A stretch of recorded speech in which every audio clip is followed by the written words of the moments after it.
Assalamualaikum warahmatullahi wabarakatuh. Saya Eka Rifiyadi, mahasiswa TPPL 2C dengan nomor induk mahasiswa 200107020. Pada video ini saya akan menjelaskan penggunaan aplikasi Aloha untuk memenuhi UAS praktik penilaian risiko industri. Berikut ini adalah kasus yang akan kita pecahkan. PT Energi Agro Nusantara merupakan perusahaan energi terbarukan yang mengolah molases atau tetes tebu menjadi etanol dengan tingkat kemurnian 99,5%. PT Energi Agro Nusantara menggunakan truk tangki sebagai transportasi bahan baku etanol. Truk tersebut memiliki diameter 1,5 meter dan panjang 3 meter. Pada perjalanan menuju PT Energi Agro Nusantara, truk mengalami kecelakaan di area Tugu Simpang 3 Maus. Kecelakaan terjadi pada hari Senin 4 Juli 2022 pada pukul 16.00 WIB. Pada kecelakaan tersebut, truk tangki menabrak tugu karena rem blong. Tangki terbentur pembatas tugu yang terbuat dari batang besi berdiameter 20 cm. Kecelakaan tersebut menyebabkan kebakaran karena adanya percikan api dari instalasi listrik yang menyambar tangki berisi etanol. Menurut data dari BMKG, sore hari pada pukul 16.00 WIB, cuaca cerah berawan, suhu udara 28 derajat Celcius, kelembaban udara 75%, dan kecepatan angin 25 km per jam atau 6,9 meter per sekon dari arah timur. Berdasarkan kejadian tersebut, apakah Bank BRI unit Maus berada pada zona bahaya? Berikut ini merupakan layar kerja Aloha dan di sebelah kanan saya lampirkan skenario atau kasus agar mempermudah untuk pembacaan. Hal pertama yang akan dilakukan adalah setting location. Cara untuk setting location adalah di type data, kemudian klik location, dan ditentukan mana lokasinya.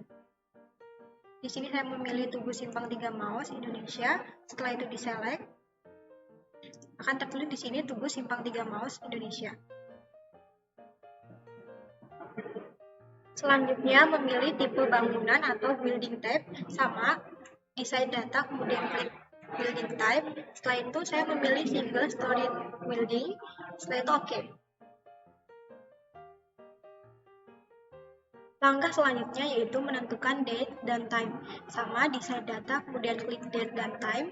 Di sini saya set a constant time, bulan 7, hari pada tanggal keempat tahun 2022, jamnya 16.00 WIB. Setelah itu di OK.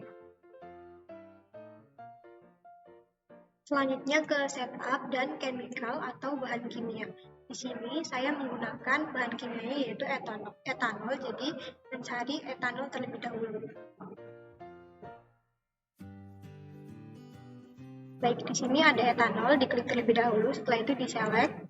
Di sini sudah ada etanol dan pengertian-pengertian atau bagian-bagiannya. Selanjutnya, setup untuk atmosferik, klik atmosferik, user input. Setelah itu, wind speed-nya di 25 km per jam atau 6,9 meter per sekon. Wind is from, wind-nya dari timur, jadi E. Setelah itu di OK. Kemudian untuk air temperaturnya atau suhunya yaitu 28 derajat Celcius dan kelembabannya di sini ada 75%. Klik OK. Dan di sini sudah akan terinput secara otomatis atmosferik datanya. Selanjutnya berlanjut ke setup, setelah itu search dan pilih tank karena di sini diangkutnya menggunakan tank. Pilih horizontal cylinder dengan diameter 1,5 meter dan panjangnya yaitu 3 meter. Setelah itu OK.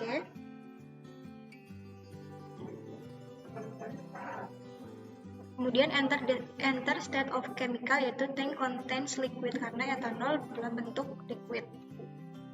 Setelah itu enter the temperature within the tank yaitu pada 28 derajat Celcius. Setelah itu di OK. Dan volumenya itu 90% dari volume tangkinya. Dan di sini akan terinput sendiri. Setelah itu di OK. Dan untuk type of tank failure Pilih leaking tank, chemical is burning and form of pool fire, setelah itu di OK. Kemudian sirkular dari ininya diameternya, di sini ada diameter besinya yaitu 20 cm, jadi dimasukkan diameternya 20 cm. Oke. Selanjutnya ini adalah efek benturan yang ditimbulkan dari bawah. Efek benturannya yaitu ini 25%, setelah itu oke. Kemudian maksimum model size, inputnya di unknown saja, setelah itu di oke. Setelah semua data telah terisi, maka kita dapat memilih display dan thread zone-nya. Untuk location-nya, kita oke. Seperti ini. Ini merupakan tampilan dari thermal radiation thread zone. Ada zonanya seperti ini. Apabila thread zone-nya sudah ditentukan, maka selanjutnya ke sharing dan dihubungkan ke Markplot. Go to map.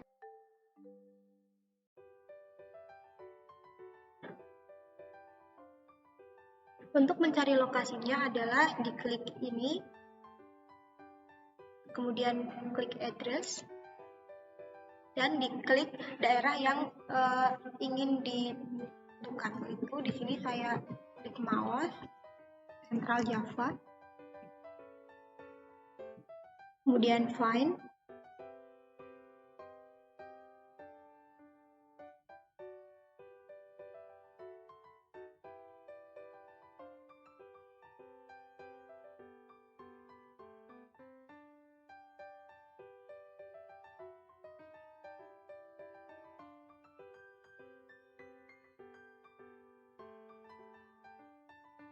Nah, di sini saya sudah menemukan lokasi dari kecelakaan tersebut. Setelah itu untuk menentukan titiknya, Aloha, setelah itu set sort point at click point.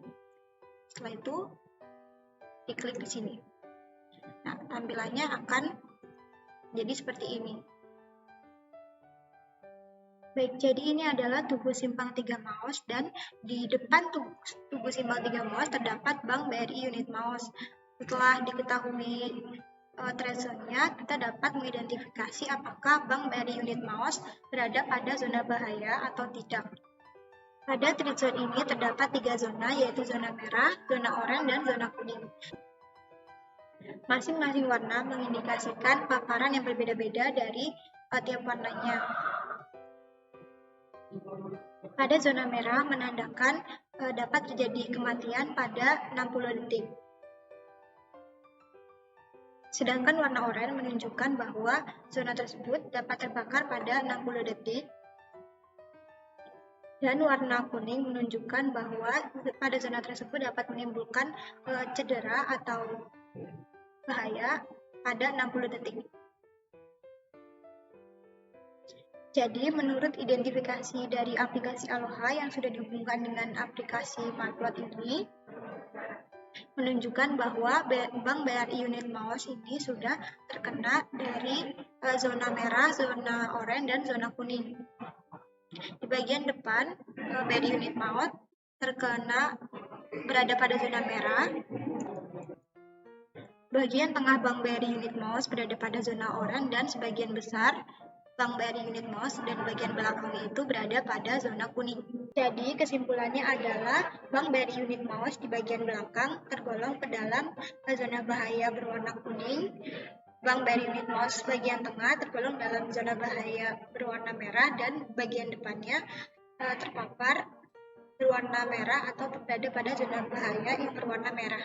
Demikian yang bisa saya sampaikan terkait dengan penggunaan aplikasi Aloha dan aplikasi Markplot. Apabila terdapat banyak kekurangan, saya mohon maaf. Assalamualaikum warahmatullahi wabarakatuh.